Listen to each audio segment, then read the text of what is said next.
नमस्कार, ये आकाशवाणी है। अभी आप मनोज कुमार शर्मा से समाचार सुनेंगे।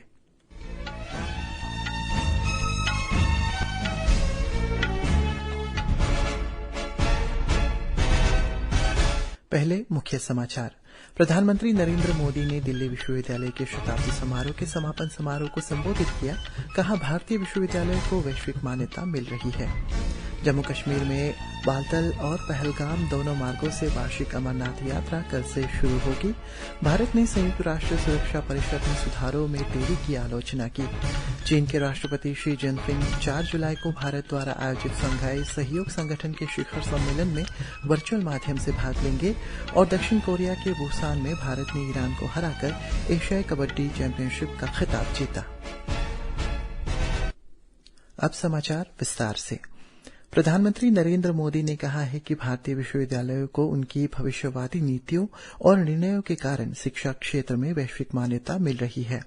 आज विश्वविद्यालय के शताब्दी समारोह के समापन कार्यक्रम को संबोधित करते हुए श्री मोदी ने कहा है कि एक समय था जब दिल्ली विश्वविद्यालय में मात्र 3 कॉलेज थे, लेकिन अब इनके समृद्ध कॉलेजों की संख्या 90 से अधिक है। उन्होंने कहा है कि एक समय था जब भारत का नाम कमजोर अर्थव्यवस्था वाले देशों की सूची में शामिल था, लेकिन आज भारत विश्व की 5 शीर्ष अर्थव्यवस्थाओं में शामिल है। श्री मोदी ने कहा है कि 2014 से केवल 12 भारतीय विश्वविद्यालय QS विश्व रैंकिंग में शामिल थे और आज इनकी संख्या बढ़कर 45 हो गई है। प्रधानमंत्री ने कहा है कि दिल्ली विश्वविद्यालय ने ऐसे समय में अपने 100 वर्ष पूरे किए हैं जब भारत की आजादी के 75 वर्ष पूरे होने के सिलसिले में अमृत महोत्सव मनाया जा रहा है। उन्होंने कहा है कि दिल्ली विश्वविद्यालय मात्र विश्वविद्यालय नहीं बल्कि एक आंदोलन है। दिल्ली विश्वविद्यालय में पुरुष विद्यार्थियों की तुलना में महिला विद्यार्थियों की संख्या अधिक है, जो लैंगिक अनुपात में महत्वपूर्ण सुधार का परिचायक है। श्री मोदी ने कहा है कि देश भर में बड़ी संख्या में कॉलेज और विश्वविद्यालयों की स्थापना हो रही है। उनमें कहा है कि पिछले कुछ वर्षों में IIT, IIM, NIT और एम्स जैसे संस्थाओं की संख्या बढ़ रही है। प्रधानमंत्री ने कहा है कि ये सभी संस्थाएं नए भारत में निर्माण में अपनी भूमिका निभा रहे हैं। इस अवसर पर केंद्रीय शिक्षा मंत्री धर्मेंद्र प्रधान ने कहा है कि पिछले 100 वर्षों में दिल्ली विश्वविद्यालय ने अपने देश को अनेक विज्ञान, जन नेता, उद्योगपति और पत्रकार दिए हैं। उन्होंने कहा है कि प्रधानमंत्री नरेंद्र मोदी के नेतृत्व में सरकार ने 34 वर्षों के बाद नई शिक्षा नीति लागू की है। श्री प्रधान ने नई शिक्षा नीति लागू करने के लिए दिल्ली विश्वविद्यालय को बधाई दी। श्री मोदी मेट्रो से दिल्ली विश्वविद्यालय पहुंचे। उन्होंने दिल्ली विश्वविद्यालय के छात्रों से बातचीत की।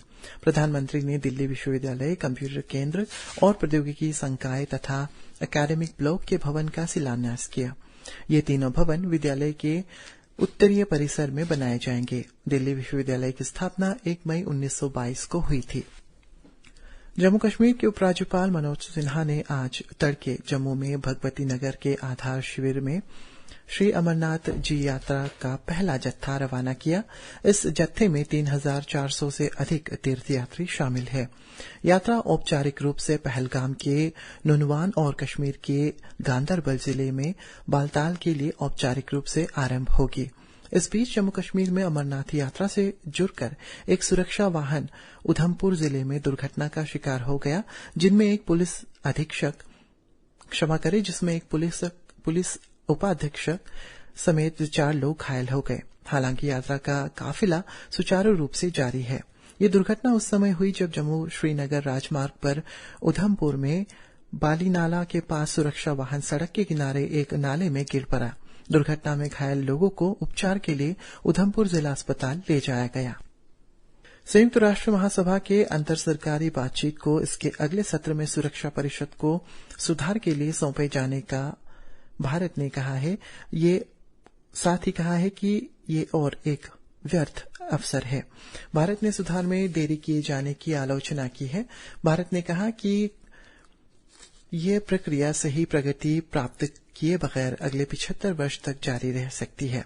संयुक्त राष्ट्र महासभा ने कल सुरक्षा परिषद में सुधार कर अंतर सरकारी बातचीत जारी रखने और मौखिक निर्णय में प्रारूप को स्वीकार करने को कहा। सुरक्षा परिषद का 17वां सत्र सितंबर से शुरू होगा। सुरक्षा परिषद में सुधार को अगले सत्र के लिए टाल देने से अंतर सरकारी बातचीत के लिए वर्तमान 17वें सत्र का समापन हो गया है। संयुक्त राष्ट्र में भारत की राजदूत और स्थायी प्रतिनिधि रुचिरा कंबोज ने रेखांकित किया है कि अंतर सरकारी बातचीत को टालने के निर्णय को मस्तिष्क रहित तकनीकी कदम नहीं कहा जा सकता है। कंबोज ने जोर देकर कहा है कि यह स्पष्ट है कि अंतर सरकारी बातचीत बिना किसी प्रगति के अगले 75 वर्ष तक जारी रह सकती है और इस दौरान वर्तमान स्वरूप और सही सुधार की दिशा में तौर तरीके अर्थात प्रक्रिया के महासभा के नियमों के उपयोग तथा बिना किसी एक बार की बातचीत के विषय वस्तु को दोहराने से सुधार आगे नहीं बढ़ेंगे। कर्नाटक उच्च न्यायालय ने आज ट्विटर की एक याचिका को खारिज कर दिया है, जिसमें केंद्रीय इलेक्ट्रॉनिक्स और सूचना प्रौद्योगिकी मंत्रालय की ओर से कुछ साइट्स और ऐप्स पर रोक लगाने के आदेश को चुनौती दी गई थी। ट्विटर के आचरण का उल्लेख करते हुए न्यायालय ने उस पर 50 लाख रुपए की लागत का जुर्माना भी लगाया है। सोशल मीडिया के ब्लॉगिंग मंच ट्विटर ने पिछले महीने जून में मंत्रालय के आदेश के खिलाफ अदालत में याचिका दायर की थी। उसने दावा किया था कि मंत्रालय का आदेश सूचना प्रौद्योगिकी अधिनियम की धारा 69A और अनुच्छेद 14 का उल्लंघन है, जिनमें अभिव्यक्ति की स्वतंत्रता सुनिश्चित की गई है। इलेक्ट्रॉनिक्स मंत्रालय ने गृह मंत्रालय की सिफारिश और केंद्रीय खुफिया एजेंसियों से मिली जानकारी के आधार पर 138 सट्टेबाजी की साइट और 94 ऋण देने वाले ऐप पर रोक लगा दी थी।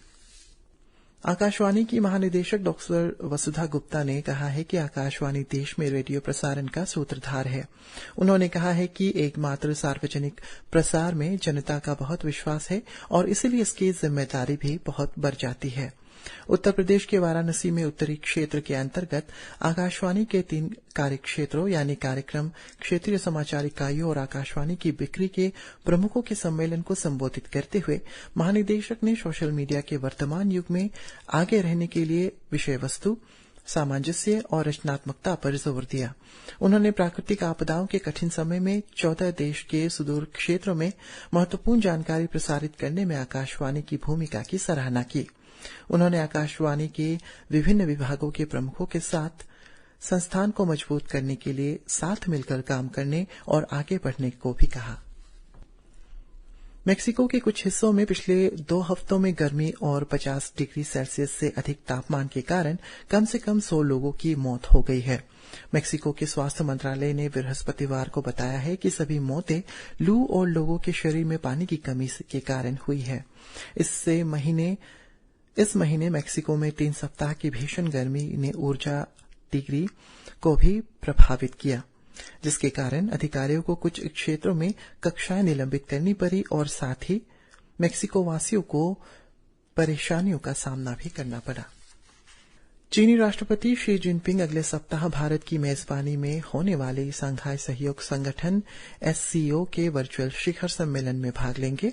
एक संक्षिप्त प्रेस विज्ञप्ति में चीन के विदेश मंत्रालय के प्रवक्ता हुआ चुनयिंग ने कहा है कि प्रधानमंत्री नरेंद्र मोदी के निमंत्रण पर राष्ट्रपति शी जिनपिंग 4 जुलाई को वीडियो कॉन्फ्रेंस के माध्यम से पेइचिंग में शंघाई सहयोग संगठन की 23वीं बैठक में भाग लेंगे और अपना महत्वपूर्ण संदेश देंगे।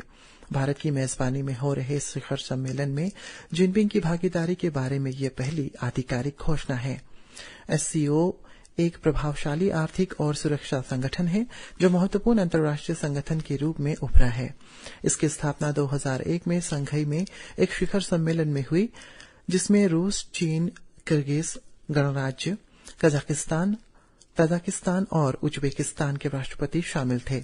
2017 में भारत और पाकिस्तान इसके स्थायी सदस्य बने।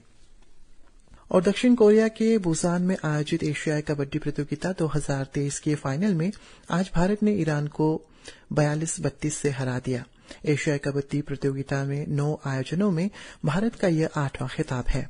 भारत के कप्तान पवन सहरावत ने अग्रिम पंक्ति में सुपर 10 का नेतृत्व किया। रक्षा पंक्ति के कुछ प्रयासों और पवन सहरावत तथा असलम ईमानदार के सफल प्रयासों ने 10वें मिनट में ईरान को धराशायी कर दिया। इससे पहले दिन में भारत ने हांगकांग को 64-20 से पराजित किया था। प्रतियोगिता में भारत, ईरान, जापान, कोरिया, चीनी ताइपे और हांगकांग ने भाग लिया। इसी के साथ ये समाचार बुलेटिन समाप्त हुआ। नमस्कार।